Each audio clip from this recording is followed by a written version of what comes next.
హెల్దీగా తినమని ఎంతమంది పెళ్ళాలు ఎంతమంది మొగుళ్ళకి చెప్తారు.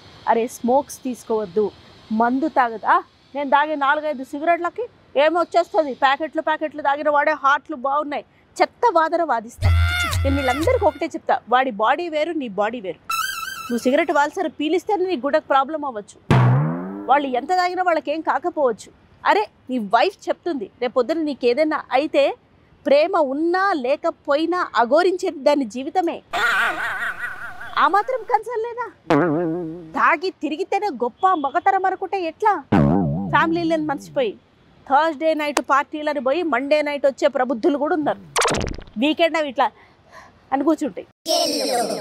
పిల్లల్ని కాపలా కాసుకుంటూ, వీలైతే వీళ్ళ అమ్మా నాన్నల్ని కాపలా కాసుకుంటూ, ఈ అమ్మా నాన్నలు కూడా కేవలం కొడుకుల దగ్గర మార్కులు కొట్టేయాలనే ఒక బుద్ధితోటి వాళ్ళు తప్పులు చేసినా సమర్థిస్తారండి. అరే ఇది తప్పురా, నువ్వు చేసేది ఆ పిల్లని ఇబ్బంది పెట్టకురా, చెప్పింది వినరా అని చెప్పంగా చాలా తక్కువ మంది మదర్ ఇల్లా ఫాదర్ ఇల్లా అని చూశాను.